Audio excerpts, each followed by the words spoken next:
Hello, everyone. Welcome to this session with Aamer Hussein, which I shall be moderating very shortly. First of all, I should thank the ILF to invite me again and give me this opportunity to speak to one of my favorite authors and a person who I admire and respect a lot. And incidentally, this session with him at a festival comes almost after a decade since the start of KLF, when I was involved in the various activities and sessions in the first few years of the festivals. So, may I think Aamer will be joining us very soon. Yes, there you are. Hello, Aamer. Hello. Yes, I mean, what a pleasure to see you again and talk to you, because it's always one not just learns so much as far as I'm concerned, and I've often hesitate because I'm not or don't feel that qualified to speak to someone of your uh, depth and your stature, if I may add. So, I should introduce you a little bit to our viewers. I mean, I did not want to go into your details where you studied, but the fact of the matter is that Aamer Hussain is viewers and those who are watching us. He's the author of a large number of books, fiction mostly and non-fiction. And while he has been known for his English writings in English, of late, he has been writing in Urdu as well for many years, and that's what I will be talking to him in this session in some detail. So, I mean, my first question, of course, you live in the UK. Of course, you have a connection with Pakistan. You come and go. You were raised there. You have a connection with India too, and many other parts of the world. So, my my question always, or my what I'm intrigued when I have read your fiction is that how, while writing in English, the sensibility of your writing and the feeling and the mood and the atmosphere. Sometimes it reminds me of the the world of Urdu, and how those influences may have shaped your writing and your creative output. And that's what I'm really interested in. I'm sure a lot of people who are watching us, because I mean, you're also one of those rare people who have equal facility in both languages. I mean, writing fiction in both languages at the same time of similar qualities is quite a feat. So just talk about that. I mean, I'm interested, and I'm sure those who are watching us would also love to hear that. It was quite a feat for me as well, because my upbringing was entirely and completely Anglophone. I studied Urdu a little bit in Karachi, but the level of Urdu taught at school was not very good. And every time we had a tutor at home, we'd somehow end up chasing him away. But of course, the language was spoken around me, and I particularly absorbed it through poetry, which was presented as song. My mother was an excellent singer. So in fact, we knew everything about not just Urdu, but Hindi, Ghalib, Mir, Faiz, Iqbal, Mira, Kabir, even Tulsidas. So we heard that and we sang it. I think we recited the words even without knowing what we were saying, and slowly grew into the meaning of it all. As far as writing in it is concerned, oh no, there was no way that when I wrote my first book, that I felt a deep connection with Urdu literature, apart from poetry. I studied Persian at university. My Persian was fairly good. My knowledge of classical Persian poetry was more than reasonable and adequate. But I had no acquaintance with Urdu literature, apart from what I had to read at university. And I think what you see in those early stories, which are partly set in India and sometimes in Pakistan, particularly in Karachi, are probably just family influences. I think that's what came in, and that's what you see as the Urdu sensibility. It wasn't coming as such from Urdu prose fiction. It was coming from poetry to an extent. Mm. And in the early poems, particularly Faiz and Ghalib, even though at university I had studied a very wide range of Urdu poets. Also, if you look carefully, Hindi folk songs and so on creep in. That That's was when I was creating an atmosphere that was akin to my family. It was not necessarily about my family, but akin to my family. My mother's people settled in central India. So in fact, we don't speak, the standard Urdu of UP, for example. It's, I wouldn't call it a dialect, but it's softer in its nuances and possibly uses many more Hindi words as well, or Hindustani words. So that was there. Then sometime between my first and my second book, I got enraptured by certain Urdu writers. I think I was in my mid-30s, and since I was teaching the language, I had learned to, certainly to teach it very well to foreigners. I was reading Aamer Hussain. Khalida Hussain was a great discovery, whose work I really loved. Many other writers. Jamila Hashmi. I noticed the other day you, Reza, were talking about Jamila Hashmi in an article or a post or something. I yes. read her very early and loved some of her work, and there were several others. Ghulam Abbas. Over the years, I read all these people, and then perhaps when I started to depict Pakistan, possibly influences of their subject matter started to creep in. And of course, then there was Quratullah and Haider, who I have to admit I first read in English because she used to stay at my house when she came to London very often, and she was writing a lot in English at the time, and she would just fling a sheaf of her short stories on the sofa and say, "Read these." And I would read them and make comments in the margins. She had translated her own stuff, and I loved it. And one day the time came when, for a certain reason, I had to read her in Urdu, and I said, "Where shall I start?" And she said, "Pachar ki Alaz." Right. And I just was enraptured. And that day I said, one day I am going to belong to this language as well. How And it wonderful. seemed like a hopeless task, because I remember sitting at KLF 9 years ago with Sarah Soledi, and we were talking about writing in Urdu.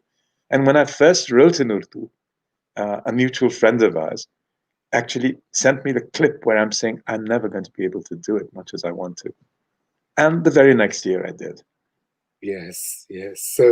So how I mean, how is the experience of being in the UK and writing in Urdu? I mean, of course, the struggle that you mentioned, and of course, I mean, switching to just another language is a process in itself. But so this session is also titled as the never the how the twain shall meet. So the twain are meeting in your works, and I want to just know a little bit about the experience. I mean, when you have to like select the words or construction of the Yeah, sentences. yeah, yeah. There are several answers to that. One is that I immersed myself in reading in Urdu for years and years and years before I started to try to write in it. I think, let's say 1991 was the beginning of my real journey uh, into the world of Urdu literature, starting with Ismat Chughtai, actually, whom I didn't mention earlier, because I just happened to pick up a book in a library and leafed through it and found a story of hers, and I loved it so much. I said, I have to read more of this. So between 1991 and 2012, how many years have elapsed? You can. I'm no good at calculating, but that's how long it was that it took me Quite to long prepare. time, yeah. One day, my friend Mirza Vahid told me, "Come and speak on BBC in Urdu," and I said, "I cannot speak in public in Urdu. I can only speak, household Urdu and chat to friends. I don't have a public rhetoric in Urdu." And he put me on with the journalist Amber Khairi and made a film of us, and I could speak, and I gained some confidence. After which, my friend Fatma Hassan had come to London one day, and she brought me a book of stories, and she said, "Now it's time for you to begin to write in what is still your language." I said, "Is it?" She said, "Yeah." I said, "Where do I even begin?" And she says, "The way you speak." I sat down the very next day and wrote two very short stories, which I think you know. They're called Zohra and Shams, and Yeah. uh, it's a diptych called Do Kahaniyan. Okay. And actually, the first thing I realized was that I could not write the way I spoke. My head was full of Farsi poetry, not spoken Urdu. Then came a longer story, Maya or Hans, in which I realized that dialogue comes to me quite easily because I'm used to hearing Urdu spoken in Pakistan and here. Less so here, but I do hear it. And slowly, bit by bit, using these colloquialisms and so on, I developed a register, I think, which is double or multiple and has in it perhaps a higher style. Though I try not to use big words or fancy words, but the influence of Farsi poetry is there all the time. And very, very comic everyday dialogue. I remember you once talking to me in Islamabad about a story of mine and laughing over some of the words I had used particularly. And I thought I could actually make you laugh in Urdu in ways that I can't in English, because when I'm trying to capture the way people speak Urdu, those nuances are, leave it alone. We have to invent a kind of mad language in English in order to put those across. And we fall into stupidities and follies. But in Urdu, it's just the way you hear people speaking, and also the range of Urdu accents. Pashtun and Punjabi and Kashmiri and Sindhi and so on and so forth. So Yes. all that was great fun. And once I started, it just went on. Then there was a long interval, and to cut a long story short, from time to time, people have requested me to write in Urdu. And it was revived last year, at the start of last year, when I had an accident, in Shaban Waldi, who published my book, Hermitage from Karachi, asked me to write stories for children in Urdu, to which I said, but I don't write for children. And to write in Urdu for children would be really hard for me. She said, no, don't write for children, write about children. At that time, my mind was on another track. I was very, very deeply into mythology, parables, folk tales, fairy tales, etc. And I thought, yeah, why not now try to tell these fairy tales and folk tales the way I heard them?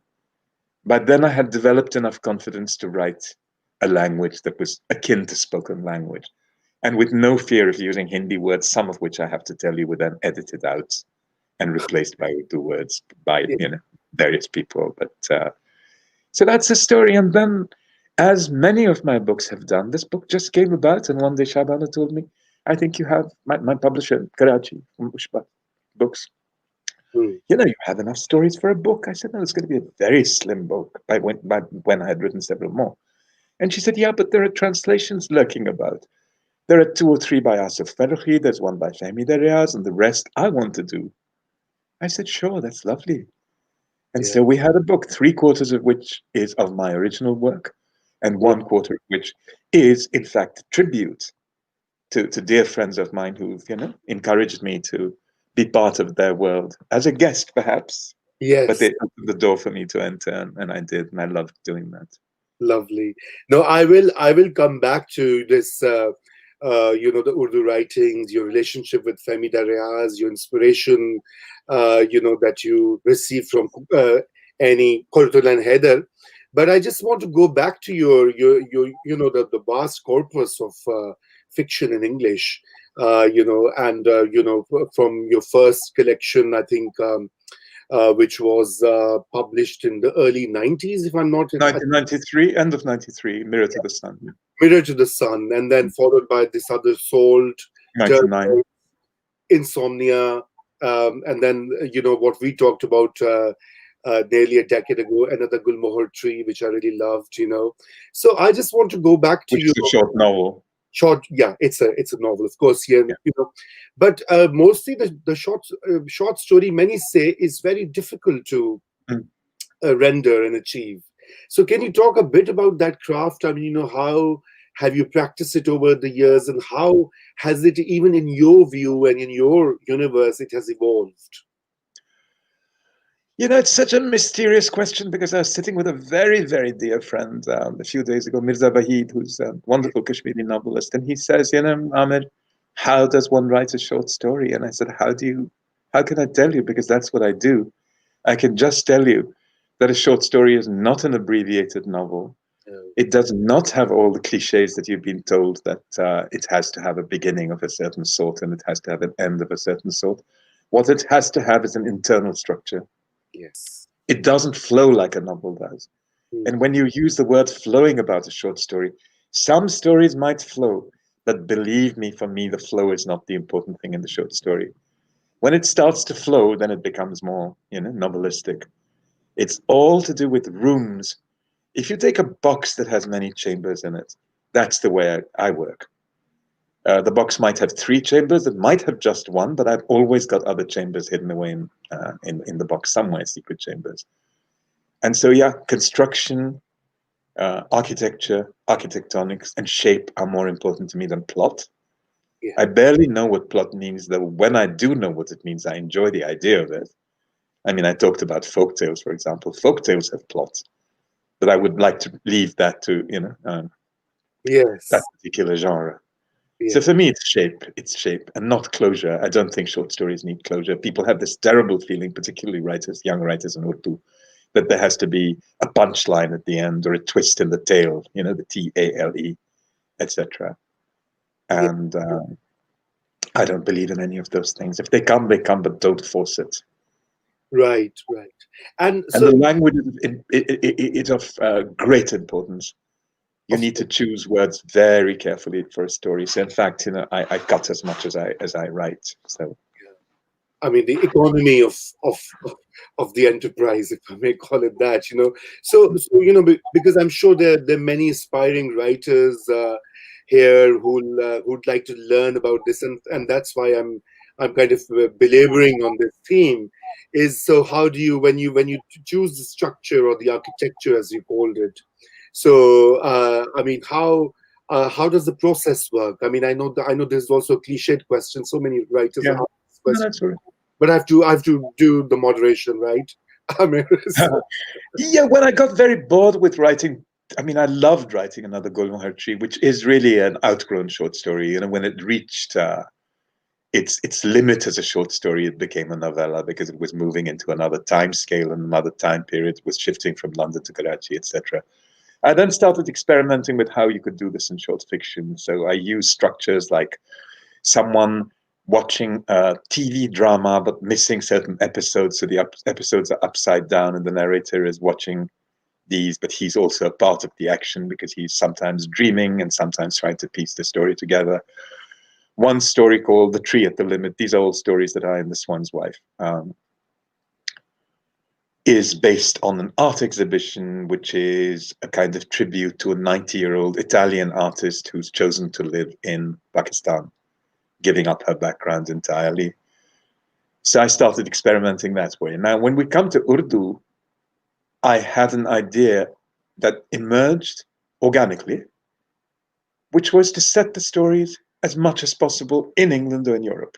hmm, hmm, And I thought so many of our readers read books in English, or they read about English and Western characters, just as I did with my English stories. I said, let me write the stories I want to write, but let the characters in those stories just be normal Pakistanis, Palestinians, Koreans, Iranians, how they mix with each other, how they mix with outsiders and people from other worlds, and how they interact with the cities and places they live in, without trying to bang any drum about racism or anything. That was going to be there, but was going to be there, to use that word again, organically. right, In Urdu, I decided that I would depict these people and these places in Urdu.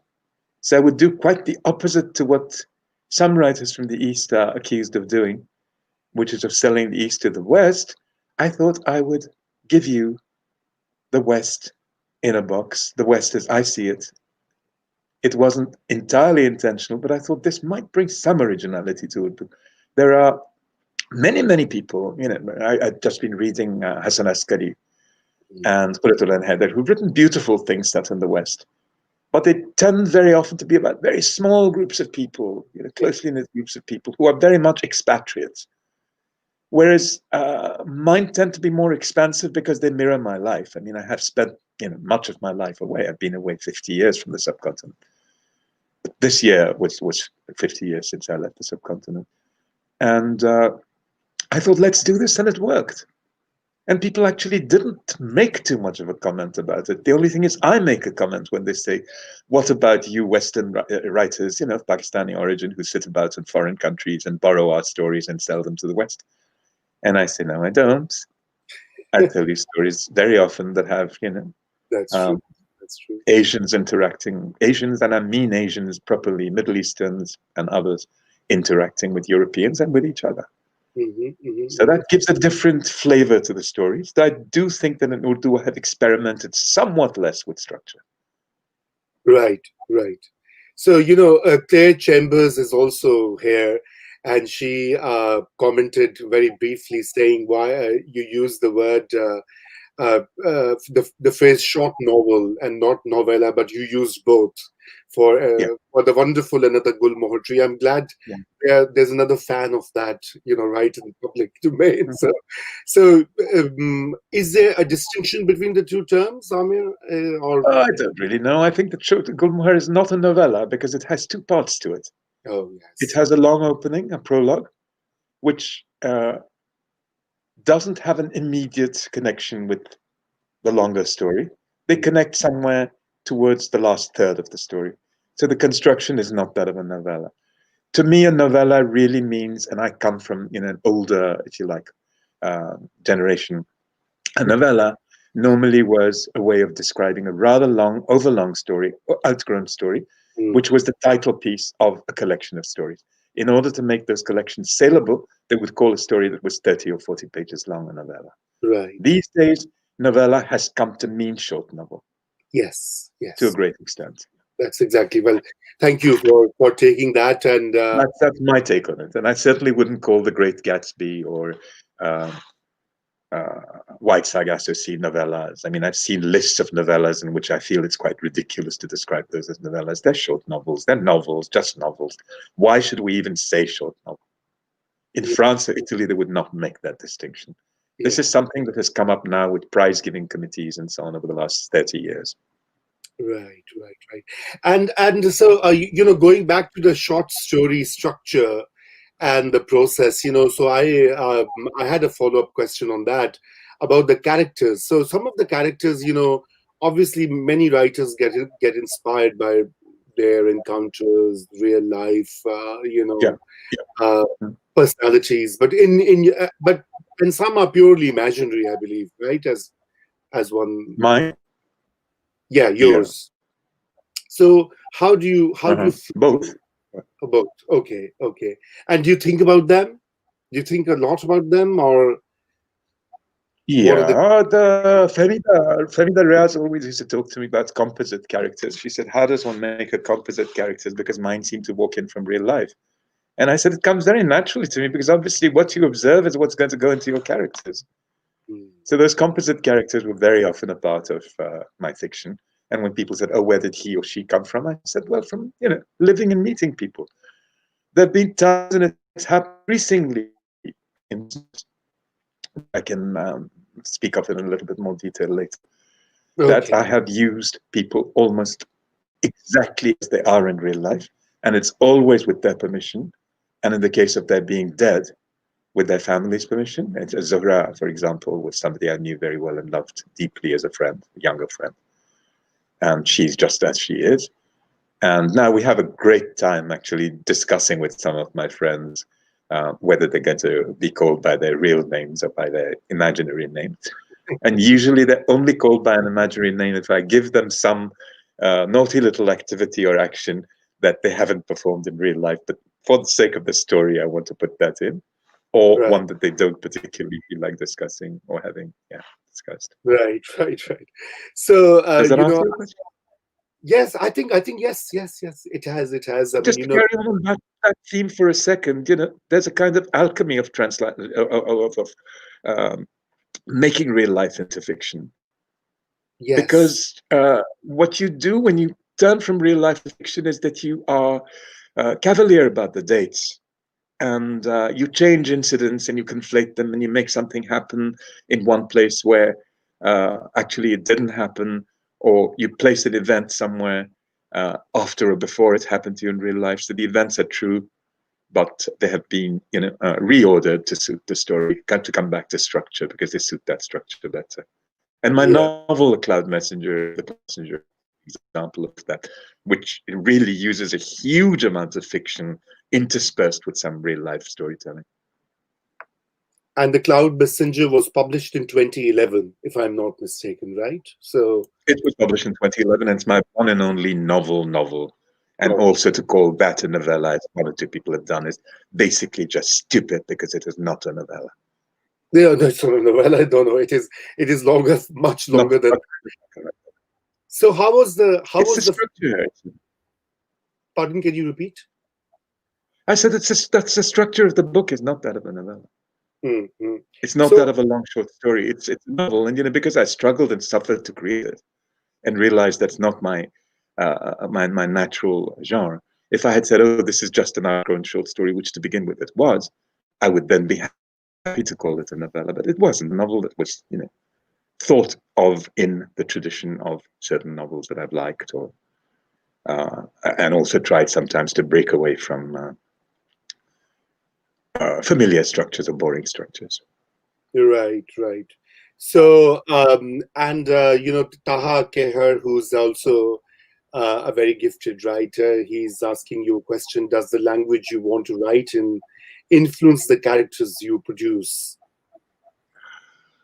Oh, yeah, to an extent. But the last story I wrote, Zindagi Se Pehle, was taken from life, and it was written in Urdu very spontaneously, possibly because I had been writing in Urdu and because I'd just come back from not one, but two trips to Pakistan. That was last year at about this time. And it was a London story, but it just spontaneously emerged in Urdu. And it was the first story I ever translated from Urdu to English from my own work.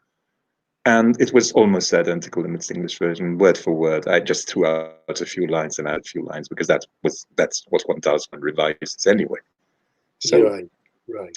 why that story came in Urdu, I don't know, but I do know because it has quotes from Fez in it, and it has certain metaphors and turns of speech that were coming to me spontaneously because I had been speaking Urdu so much in those weeks before I wrote it.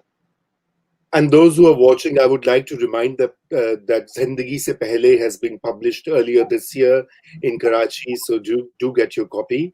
I'm certainly going to order one very shortly. So, Amir, I also want to. I mean, we didn't discuss this when we were talking before the session, but Taha and a couple of other people who are commenting here. So they are wondering if you can read something from your work. I don't know. I don't want to. I don't want to like surprise you with that. But if you are comfortable, if you could read a little bit, I think it would be Let me nice. see if I can find the book nearby. Now, this is not a stage drama No, that it's I'm kind of. no. I'm, I I'm, know. I'm, I'm actually really wondering where my books have been placed, my books of short stories, particularly. So, oh, yeah, think I found. No, I haven't. There go the papers. But talk while I shuffle Yeah, around a little that's bit for why. you. So I should tell all those who are commenting about that we discussed this session, and my idea of this conversation, which luckily Amir agreed, thankfully, was to sort of Ah, voilà. talk about his writing both in English and Urdu, and how the two languages and the two worlds are interacting with each other in his creative work. So, but certainly, I think Amir is now ready with some reading Nearly, materials. nearly, nearly. There, lovely, lovely. So Okay, please do. I'm not going to say what the story is, then you can ask me about it once I found it. Okay, okay, that's wonderful.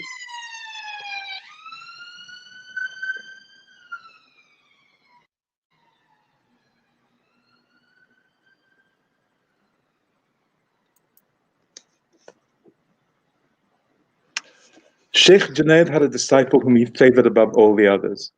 This made the other disciples jealous. Junaid, with his understanding of hearts, ordered 20 caged birds to be brought to him.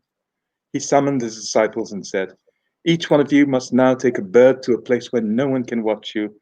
Kill the bird and bring it back to me here." The disciples went away, killed the birds, and each one brought back a cadaver, all but the favorite, who returned with a living bird flapping its wings on his wrists. "Why did you not kill it?" Junaid asked. "Forgive me, but Master Junaid, you told us we should choose a place where no one watches. But God was watching me everywhere I went." Junaid smiled. The other disciples listened in wonder and bowed their remorseful heads.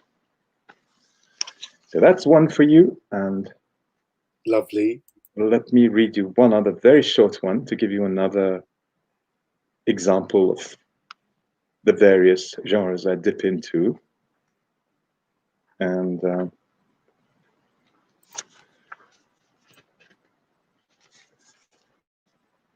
bear with me a second. Yeah. This story is called Dove. Often on those long afternoons in the old house in Badayon, when sunlight spread golden carpets on the stones, and the older woman had taken in the washing, and the children were tired of playing hopscotch in the open courtyard, or leaping from balcony to balcony, the girl would go to the terrace and shelter in a stone pavilion with a novel, or write couplets in a notebook, and then, as if she'd invited it over, the dove would begin to call her from a tree, and its call would lie like a shadow on her skin, but she never saw the bird that gave her invisible company. For years after she left and crossed borders and moved houses in Karachi, then Lahore, and then Pindi, and back to Karachi, and was known as the queen of melancholy verse, she thought her invisible friend had abandoned her.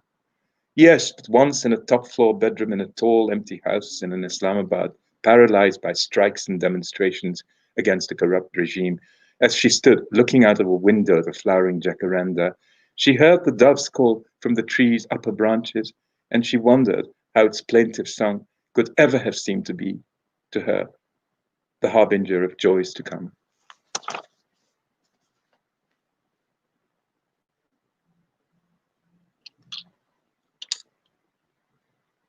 Reza, your voice. Yeah, yeah. I think it's back now.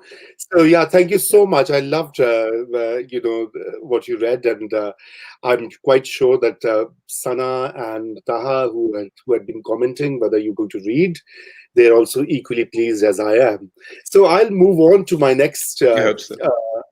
Yes, my next question, or the theme. I mean, it's not a question per se, but I wanted to talk about the importance of translations. In the cross-cultural the transfer of ideas and the knowledge, creativity, the writing process, the civilizational consciousness. So, I mean, what do you think of translations, and what has been your experience while doing or while attempting a translation? But, and I'm sorry, I'm making this question very long, but more importantly, your work translates or brings forth so many influences and inspirations like Attar, Rumi, so many other masters of our past, and great writers and poets. So I mean, these are not questions. I mean, these are just leads for you to talk a bit about. Yeah. Well, certainly Attar is much greater influence than Maulana Rumi. Because Maulana Rumi has been burglarized a lot. But if we start from the beginning, I was taught to recite the Masnavi at the age of, I think, 15 and a half or 16 by my mother.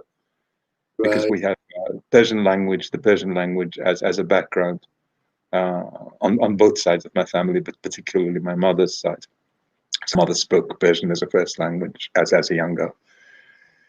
Attar started to influence me later, of course, probably during my university years, and somewhere there is a kind of echo of Attar in those early stories, which is what people often think of as the Urdu echo. So in fact, the first story I read today is a direct translation or remaking of one of his parables.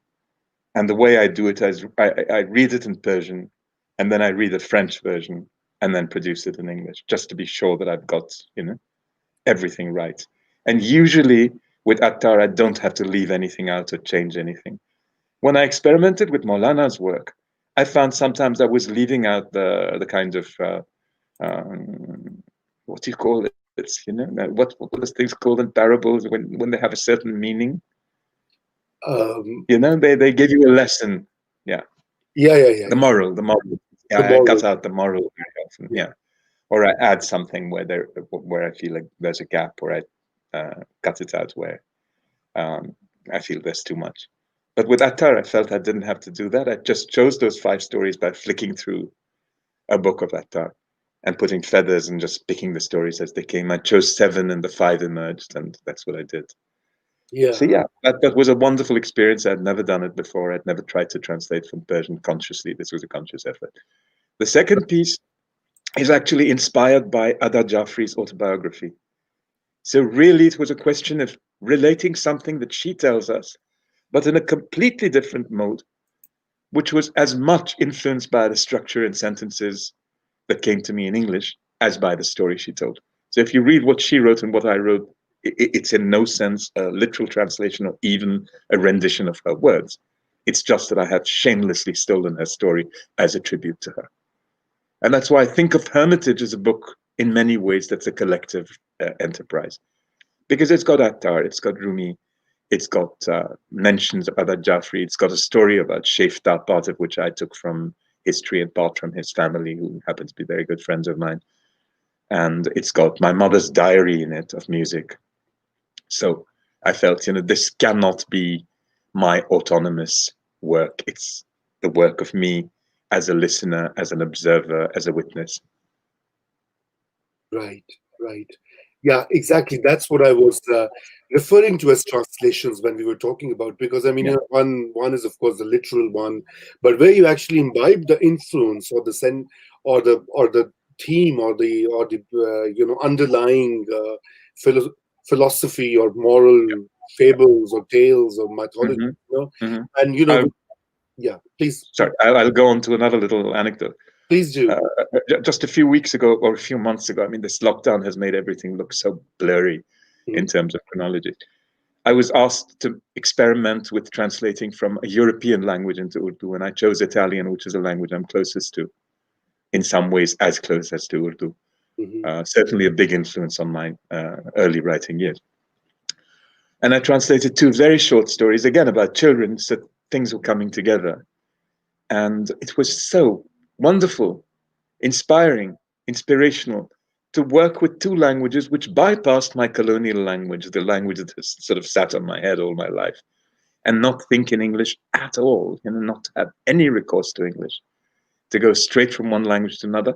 In one case, I had to recreate some sentences because one or two of them weren't making sense in Urdu. And in the other case, two cases, in fact, it just flowed into Urdu, talking about flowing. The story was about the sea and a kite. So it has movements, upward and outward and inward movements, and one with a very short turn. So I saw that the qualities of Urdu and Italian are much closer to each other. I am a child of translation in the sense that I've read translation since I was very young. When a lot of people in Pakistan were reading Hardy and Dickens, I was reading Flaubert and Gautier and Mérimée and some forgotten French writers, just because it so happened that my aunt had all these books on her shelf. And at that time, I wasn't conscious that I was reading in translation. I was just reading European literature and reading away from, the conventional expected readings that we were given.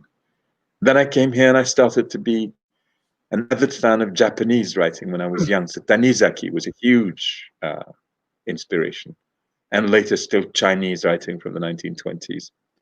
So, and I have always felt that unfortunately, Urdu literature has not been represented as much and as well as it can be in translation. There have been some efforts and some ones. Like, Ismat Tughtai is so well known to so many readers in India and even America because of Tahir Naqvi's translations. Or Intezar Hussain, who's been served quite well by several people.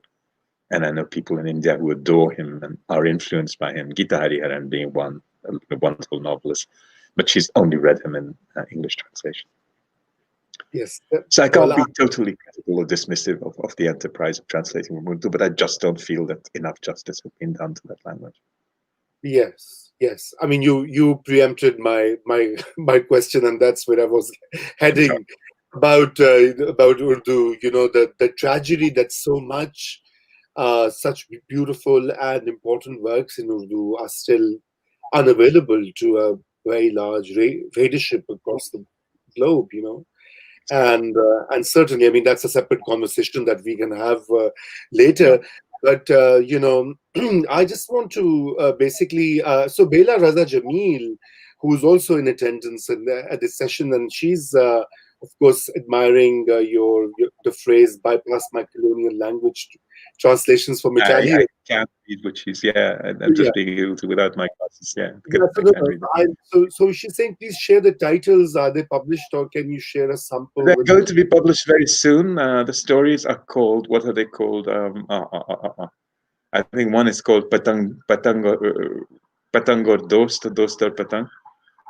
Right. And one is, I think, called Badal. I wish I could bring them up on my screen, but I'm using it here.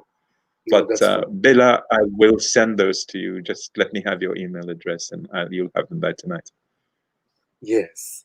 So, Aamer, Bella would be interested in this. Yeah. but I didn't know she'll be here. So, No, she's here. I mean, lot of your oh, admirers, welcome.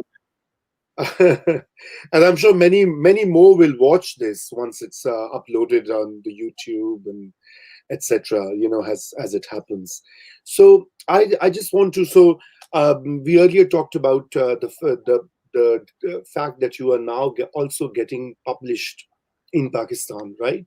So as somebody who's living and writing in the West and who has been published in the West as well, so this act of choosing or selecting, He you know, widens his eyes. I am not now being published in Pakistan. no, no, My I know, third collection is being published in Pakistan in 2001, right, Pakistan. right, It right. had entirely new stories in it. And then my then editor said it was too short a book for Pakistan and could I add stories from my first collection, which I then did. So Cactustan is actually a very happy, felicitous jumble of old stories and what were then absolutely new stories, mostly collated and edited by Muniza Shamsi. With her advice, I put those stories together. So there's a long sequence of stories basically that are set in Karachi. We felt that those would be, appropriate for Pakistani readers. That Right. book then became Turquoise in England after it came out in Pakistan. Okay, In okay, fact, then Insomnia, which was my fourth book, came out in Pakistan in there was a long gap between some of my works. So 2007 was Insomnia, which came out simultaneously in Pakistan, Britain, and then came out in India maybe 2 years later. Another Gulmohar tree, there were some problems of rights. So we really had to struggle and wait quite a while. India got hold of the rights from my publishers, and they, as they often do, flooded our market with Penguin India, flooded our market with Indian copies. So then, after a real struggle, we got the book out in Pakistan, where I believe it is my most popular and the work that sells best. After that, over the last, I don't know, I can't think exactly. The Swan's Wife had an original Pakistani publisher, then came out in India with added stories. We then did Hermitage, which was entirely new stories, including then the stories that were not available to Pakistani readers from 37 Bridges, which was the Indian version of The Swan's Wife. And then, of course, the Urdu book has come out only yeah, in Pakistan. So, yeah, recently, I mean, maybe I'm just lazy, but I just go to my Pakistani publisher, or she's so good at getting the stories out of me that I just say, go ahead with these because my readership is there mostly. I was going to say here, I forgot that I wasn't sitting in Pakistan at the moment. And here they come out in journals and so on, but nobody's running after me for a new collection of short stories, I have to tell you the truth. Writers are right. not supposed to say things like this, but it's not a very popular genre yet. So Yeah, short. it's much more the case that they come out in journals and so on. In fact, I've just got quite a lot of money over the last few weeks reselling stories to various people. So it's interesting that old stories are finding their way into journals now and anthology. Right, right, right. No, so it's a matter of readership as well, then, right? You know that you have that in India, in Pakistan, and of course in the West as well. And I have so very good readers in India, extremely good readers in India. It just so happens that by the time I completed Hermitage, uh, I didn't find a publisher then. I don't have an agent and I don't make an effort and I don't care a toss about advances and money. And I find it really, really, really boring and degrading to discuss these things, either with publishers or with friends. So, tant pis, as the French say, so be it. Donc, yeah, तो क्या हुआ? Yes. my stories are out there in the world. If somebody wants to pay me for them, pay me $1 million if you want to. But, otherwise, I just very recently told somebody that I would do a Zoom conference for free because the contracts I was being made to sign were too complicated. And so they were chasing after me with these contracts. And I said, I don't want it. I don't want it. Thank you, thank you, thank you. I'm sitting at home. I can do it. But then finally, I'm making some money out of that too. So I can't say that I haven't made money from my fiction. I made up to, in one case, £3,000 for one story. But they were giving it. I wasn't asking for it. Yeah. So, someone had also left a comment here, a question, one of the viewers here, about the state of literature in Pakistan. I don't know, people love these questions. So, do you follow that, what is being written in Pakistan, Amir? Uh, It's very funny that I make friends through writing, mhm, either virtually sometimes or at universities where a lot of students attend my talks, mhm. or at festivals, as I first met you at the KLF you mentioned, the very first one, where I think we were part of one of the earliest. The first morning, we were on a panel together about Khulatul and Haider, and we met speaking about her the night before, when Yes, I said, please don't let anybody call her Annie Appa, I will explode. I remember that very well, and you found it very funny. yes. Yeah. So, yeah, I do read a lot of young people who are unpublished, students and so on. I read with some pleasure books by my friends. I have Taha Keher, I have Shazaf Haider, all of whom I've met through their writing or through my writing. But in many cases, I had read them before they read me, even though I'm as old as I am. It took them time to come to my work. So, yeah, but I can't say that I have a sweeping view of Pakistani writing in English as it is or anything like that. I mean, I know what I know and I don't know the rest. So. I Yes. do know there's a corpus of writers. I've been reading recently a very, very interesting young man called Usman Malik, who lives and works in Lahore. He writes science fiction. He calls it science fiction um, or horror. I think, I'm sorry, Usman, if I got it wrong. Horror fiction, but it's just beautiful fiction. He has one of the finest styles of any young writer I know. Just the language entrances you. And talking about cultural translation, he's wonderful at bringing to life different worlds. Okay. Okay. And So, that's my answer. But I read as a reader. I don't read as an expert or a critic. Or yeah, yeah, yeah. people sometimes assume when I walk into a Pakistani university that I'm going to talk about this phenomenon of Pakistani literature in English. But to Okay. me, I read what I read. Okay, there's another quick question. If you can address that, are you writing something new at the moment? It's by Huma Sheikh. Yeah, I'm writing something new and putting together things. I have probably about 5 stories from the last year to come back to what we touched on slightly, life writing. These were short stories that were mostly taken from my life because I had a long convalescence after an accident last year. Yes. So actually looking at my own circumstances or things around me became much more absorbing to me, not in a self-centered way, quite the opposite. That when you're in that particular state of convalescence, you're looking outside yourself and looking back and looking forward. And you're entertained by the stories of your friends.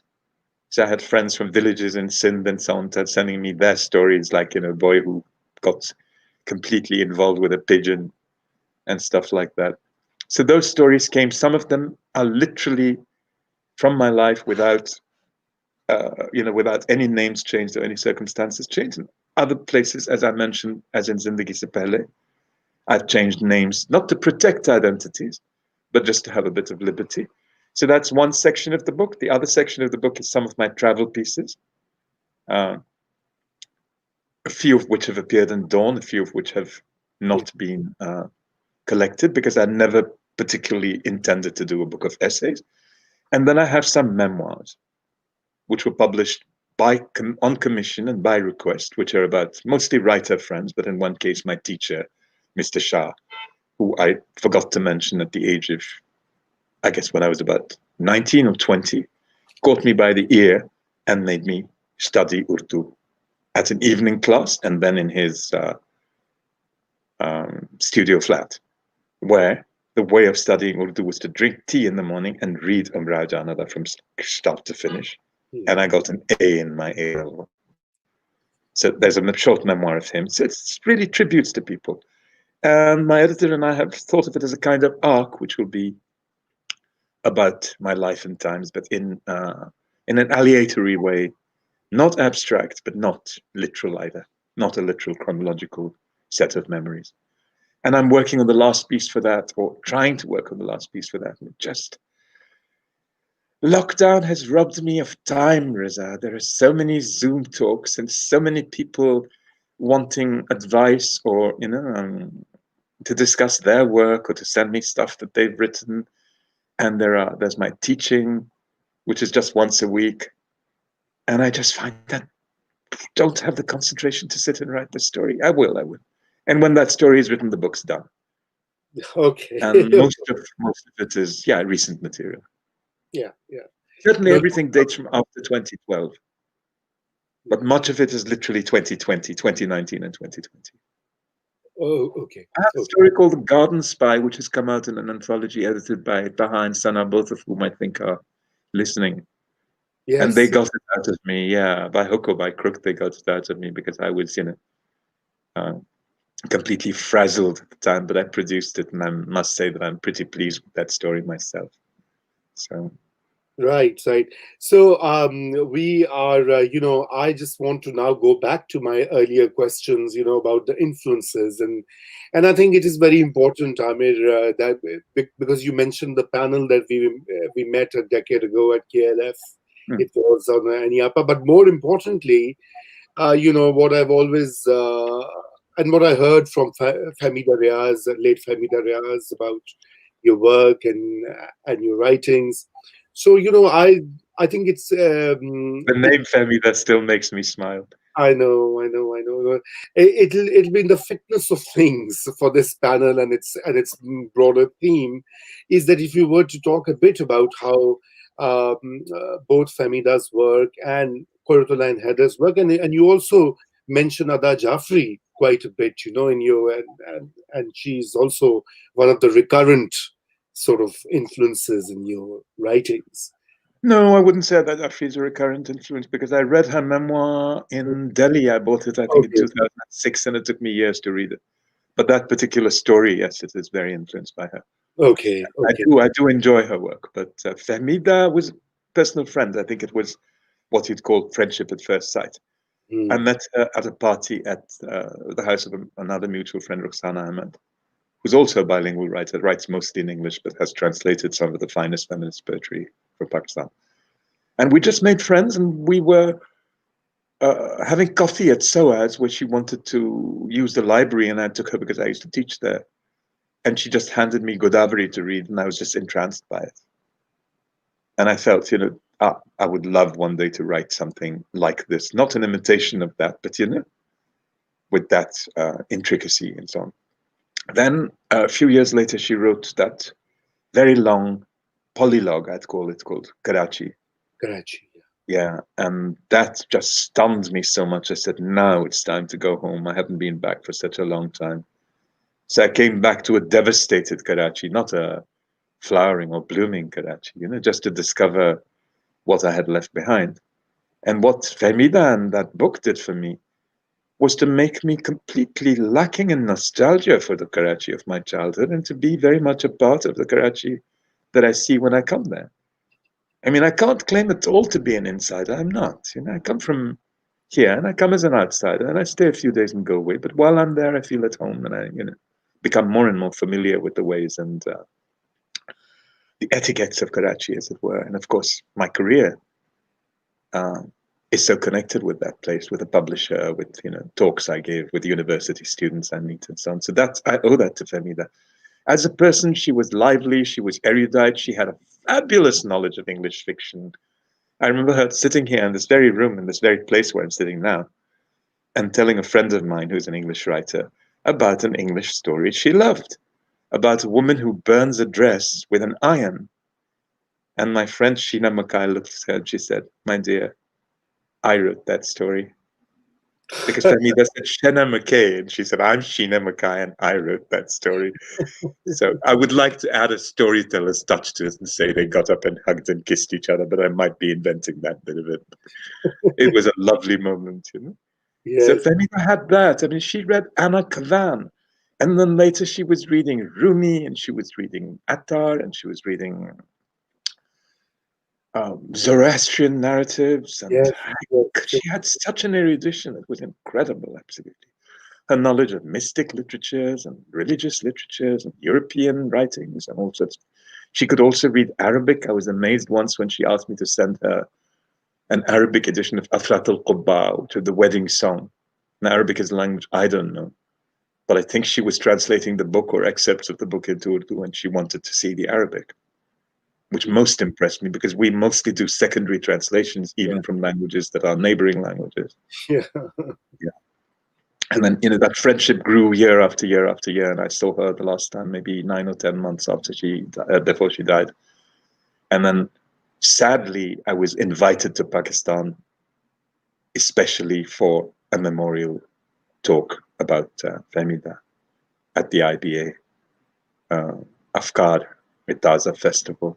That's right. And the Arts Council said it seemed so sad to be going home twice within a month to speak about someone I had lost. A great, great personal loss to me.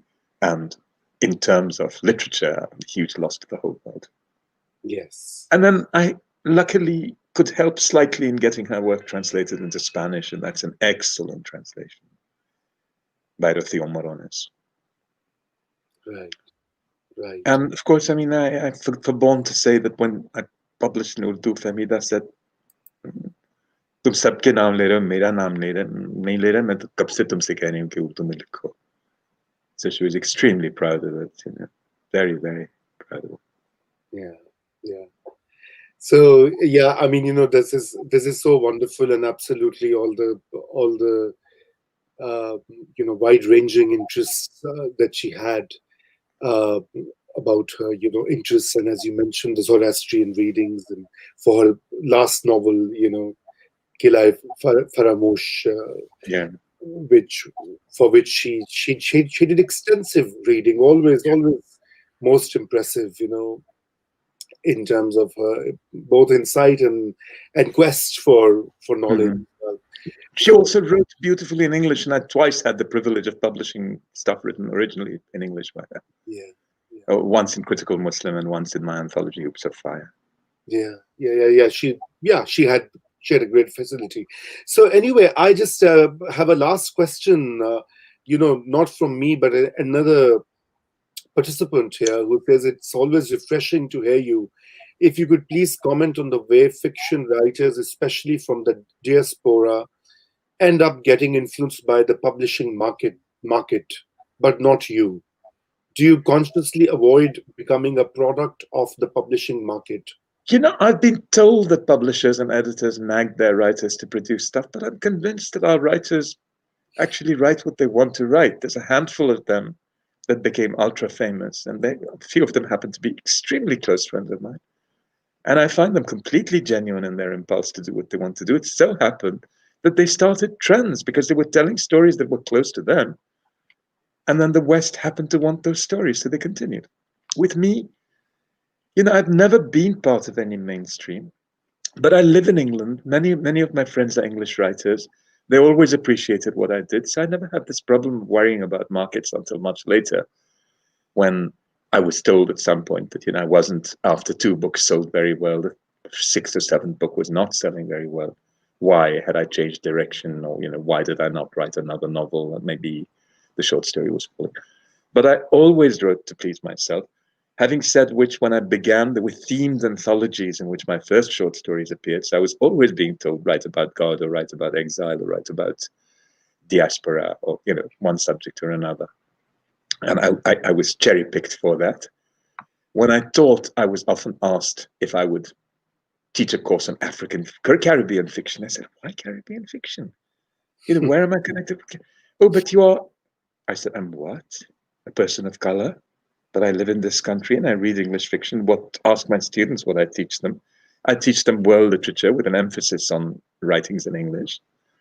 A lot of them from England. So there were these labels and categories. Yeah, but no, I just wanted to write what I wanted to write. And I think by my second book. I also admit that when I wrote another Golmohar Tree, I was thinking, why not write a book for my English friends this time?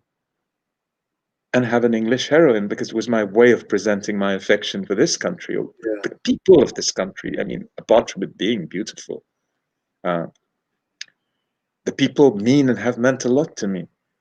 And of course, they did like it very much. It's not my best-selling book in England, but the fact that it went down so well with Pakistanis made me think, and I realized that it had an undertow of stuff that only Pakistanis are going to understand. Yeah. References to Ghalib, references to Taraqi Pasand Adab, references to Ghulam Abbas, references to Punjabi folklore.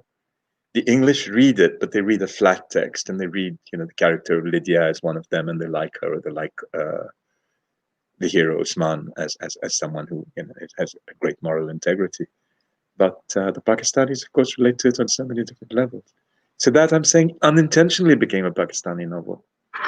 It was adopted, and I'm very happy about its adoption. And maybe it was one of the ways that I came back home as a writer. Yes. That's the book that brought me back to Pakistan and KLF.